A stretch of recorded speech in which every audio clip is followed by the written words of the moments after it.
Good afternoon, Building 200. This is Lizzie DeLorme, your community manager for the retreat at Riverland. I'm making a video for you to take the place of the in-person pre-construction meeting due to the coronavirus. This video is just going to be a quick overview of what's about to happen on your building and then all the steps that you as owners need to take to get ready for the construction. If you have any questions after watching this video in its entirety, please email me or come by the clubhouse so that we can answer your question for you. If you see me looking at my screen, I'm looking at some notes that I've taken to make sure that I cover everything for you.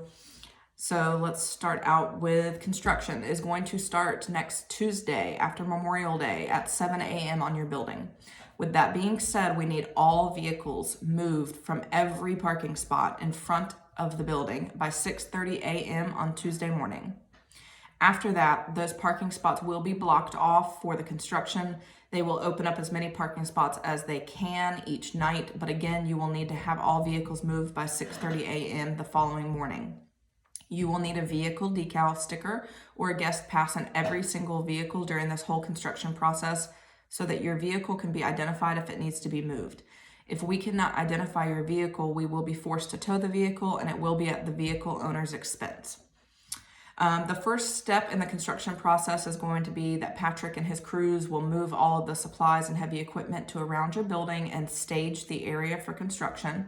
Next, they will do the demolition of the porches and the siding. They will also be replacing the roof and the fascia boards around the top of the roof next, and then they will work their way from the front of the building to the sides and back around. And then they will put the air barrier, which is that blue self-sealing membrane around the building. That is for waterproofing. And then they will do the siding and work their way up the building to do your porches, install your windows and doors. The last steps will be the painting, the gutters, and the drywall repairs inside. Again, parking is going to be extremely limited. As we know, we are hoping to open the parking spots around building 300 over the weekend so that you guys can kind of flip-flop your parking situation with that building. Construction will be Monday through Friday, 7 a.m. to 5:30 p.m. and Saturdays from 7 a.m. to 3:30 p.m. The last 30 minutes of each day is simply dedicated to cleaning up around the job site. They have a large magnet that they will run around the area to try to get as many nails as possible, but it's impossible to get every single nail. So please be careful with any pets, children, vehicles around the construction area. Because it's no guarantee that we can get every nail. No one should be walking through the construction areas at any time. Please stay away from the areas that are not sidewalks. And then also if the entrances are blocked off with caution tape, it's for a reason. They're throwing things off the side of the building during the day during demolition, and we do not want anyone to get hurt. We understand that this is an inconvenience and very frustrating for you guys, but for your safety, please do not walk through the construction site, and please don't use the egresses that are blocked off during the day.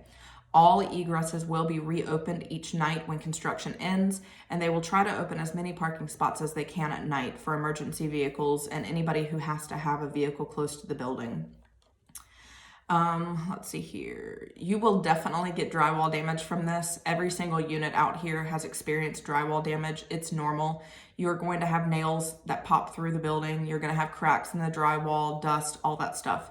It will be repaired after the construction is completed and they do the drywall repairs after the window replacement and door replacement in your building. They will repair it and prime it, but you will be responsible for painting the interior of your units yourselves. Make sure that you're securing any animals that you have, so dogs, cats, anything like that, on the days that we're going in your units. So window day, we will go in your unit and it will be for the entire day. And then the back door that goes to your porch, that day that we replace that, we will be in your unit the entire day. Also, they have run across that they need to beef up the framing around the windows so that the new windows can fit in properly. And unfortunately, during that process, they have to move electrical outlets from time to time, and they will be knocking on your door asking if they can come in to move an electrical outlet, or they will get in touch with me to contact you to see if we can get in your unit.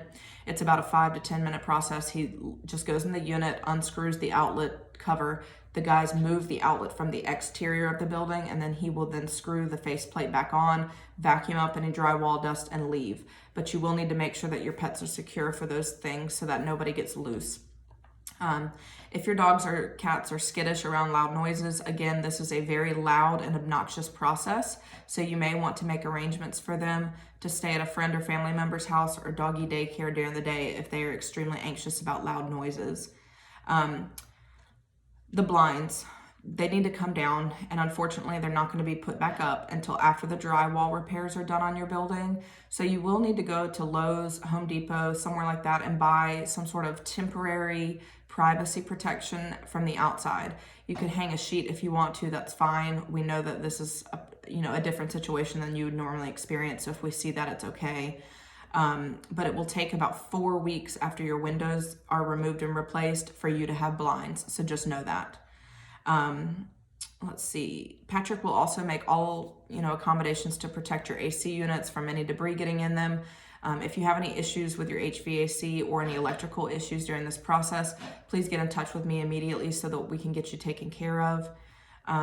Storage closets and decks on the outside of the buildings need to be cleaned off by 6:30 a.m. on Tuesday morning.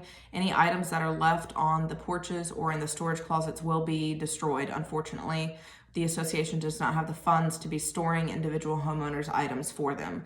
So if you're an out-of-state homeowner, please make arrangements for someone to come and remove those items for you before Tuesday at 6:30 a.m. Other than that, that's about, the main points of the pre-construction meeting. When we did these in person for Building 3 and 1000, there was a chance for homeowners to ask specific questions to their units.